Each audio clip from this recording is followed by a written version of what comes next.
अस्सलाम वालेकुम, मैं हमारी अली, आप देख रहे हैं मेरा चैनल। जीएचक्यू के अंदर एक अहम तरीन तकरीर होती है जनरल साहब की, और वो तकरीर बहुत कुछ वाजे कर देती है। इतनी चीज़ें वाजे हो चुकी हैं कि अब किसी भी चीज़ की गुंजाइश बचती हुई नज़र नहीं आ रही। दूसरी तरफ आसिम मुनीर साहब के नोटिफिकेशन के हवाले से काफ़ी ज़्यादा सवालात खड़े हो चुके हैं। सुहेल आफरीदी 8वीं मरतबा इस वक्त जी खान से मिलने अडयाला जेल पहुँच चुके हैं। भारी नफरी तैनात है, बड़ी तादाद में जो है लोग उनके साथ मौजूद है और कहते हैं कि अब मैं हर हाल में मुलाकात करके ही जाऊँगा। खान की जान चली गई, ये खबरें कहाँ से चली? पाकिस्तान, अफ़गानिस्तान या फिर इंडिया से? ये खबरें क्यों चलवाई गईं? इन खबरों के पीछे क्या मोटिव था? क्योंकि बगैर मोटिव के तो यहाँ पे चिड़िया पर नहीं मारती। आज की वीडियो में इस पर बात करते हैं। रिक्वेस्ट है जी, चैनल को सब्सक्राइब करें, वीडियो को आखिर तक ज़रूर देखिएगा।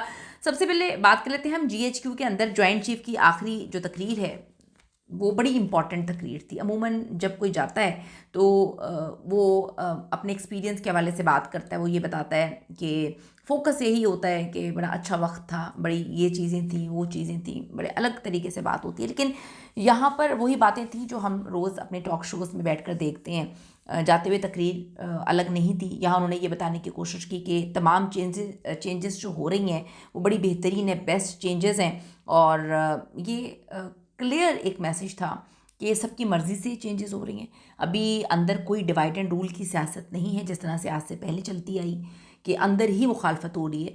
तो ये आज वाज़े पैगाम मिल चुका है सबको कि डिवाइड एंड रूल की कोई सियासत नहीं है। जो भी चेंजेस इस वक्त सारी की सारी हमारे इर्द गिर्द हो रही हैं, ये सब की मर्ज़ी से हो रही हैं। सब इसमें बराबर की शरीक हैं, सब की इसमें मर्ज़ी शामिल है। तो आज ये वाज़े हो चुका है कि अंदर कोई इख्तलाफ नहीं है।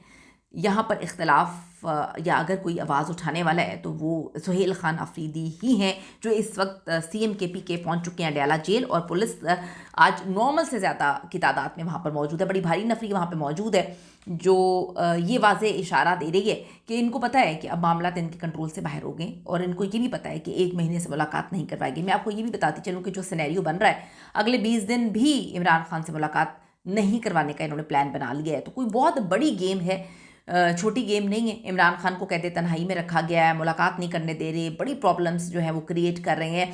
तो मामला इतने आसान नहीं है जितने दिखाने की कोशिश कर रहे हैं। बड़ी तादाद में पुलिस वाले वहाँ पर मौजूद है। सुहेल आफरीदी की फिर आज SHO एजाज साहब से जो है वो तफसीली बात हुई। वो कहते हैं जी मैं सूबे का जो है वो CMO, मैं कौन सा गैर कानूनी तरीके से मिलने जा रहा हूँ। मेरे पास अदालत का जो है हुक्मनामा मौजूद है। अदालत ने कहा है कि मैं मुलाकात कर सकता हूँ, हम लोग मुलाकात कर सकते हैं। 1 महीने से इमरान खान से मुलाकात नहीं करवाई तो आप हमें गलत करने पर या कुछ बहुत आगे का करने का मजबूर कर रहे हैं। कुछ गलत हो जाएगा, हम आउट ऑफ कंट्रोल हो रहे हैं। हम बड़ी सब्र से, तहम्मुल से जो है आप लोगों से पूछते हैं कि कौन अंदर बैठा हुआ है जो मुलाकात नहीं करवा रहा। आप पूछ लें, अगर आप नहीं पूछने की हिम्मत रखते तो मुझे जाके पूछने दें, वजह तो बताएं कि फैमिली को मिलने दें, 1 महीना हो चुका है।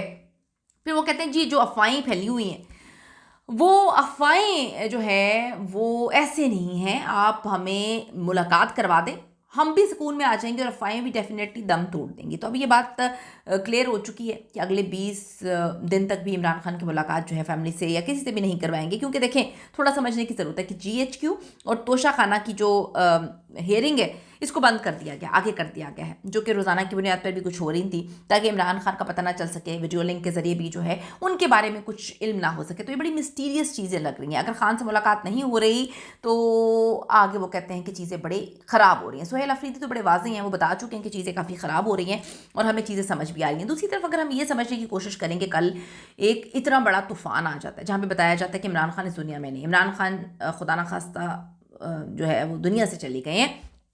अब कहानी डालने की कोशिश की जा रही है कि ये इंडिया, अफ़गानिस्तान या बलूचिस्तान से कहीं से भी ये मामला जो है, ये कहानी आ गई है। यहाँ पर हर चीज़ तो कंट्रोल है, सांस लेना भी हमारा कंट्रोल है। ये जो मैं सांस ले रही हूँ ये भी कंट्रोल्ड सांस है, ठीक है। इसको भी जो है वो बता दिया गया है कि कितना ऊंचा मुंह खोलकर सांस लेना है, कितनी जो है ऑक्सीजन अंदर लेकर जानी है, कितनी ज़्यादा मेरी सेहत के लिए ख़राब है। तो जहाँ पे पत्ता भी किसी की मर्ज़ी के बगैर जो है वो पर नहीं मार सकता। तो यहाँ पर हमें ये समझने की ज़रूरत है कि ये सारे जो मामलात हो रहे हैं ये कुछ ना कुछ चेक करने के लिए थे, ये कुछ ना कुछ सोचने समझने के लिए थे, आगे की प्लानिंग हो सकती है कि अगर ऐसी खबर आती है तो क्या रिएक्शन होता है, अगर ऐसे मामला होते हैं तो क्या होता है। दूसरी तरफ इमरान खान को कैद तन्हाई में रखा हुआ, वो टूटने वाला तो नहीं है, लेकिन इन खबरों को फैलाने के बाद या फैलवाने के बाद या इन खबरों के फैलने के बाद ये चीज़ें मिस्टीरियस हो चुकी हैं कि इमरान खान से आज भी मुलाकात नहीं करवाई जा रही है। इमरान खान कहाँ पर हैं, कैसे हैं, उनकी तबीयत कैसी है। अब बात कर लेते हैं आसिम मुनीर साहब के नोटिफिकेशन के हवाले से। तो नोटिफिकेशन तो ये भी चीज़ें हैं कि हो चुका है, लेकिन आखिरी वक्त आखिरी लम्हे में जो है वो बताएंगे। किसी ने बड़ा एक कमेंट लिखा हुआ था, मैं अब कमेंट ही पढ़ सकती हूँ, मेरी इतनी मजाल क्या कि मैं कुछ इस पर जो है अपना तज़िया पेश कर सकूँ। किसी ने नीचे लिखा हुआ था कि वो नज़र ना लग जाए, इस वजह से जो है नोटिफिकेशन तो हो चुका है लेकिन आखिरी लम्हे में बताएंगे कि किसी की बुरी या काली नज़र ना लग जाए।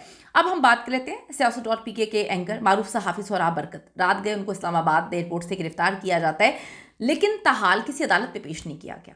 सहाफ़ियों, सियासतदानों और वकला की मज़म्मत, रिहाई का मुतालबा कहाँ पर है।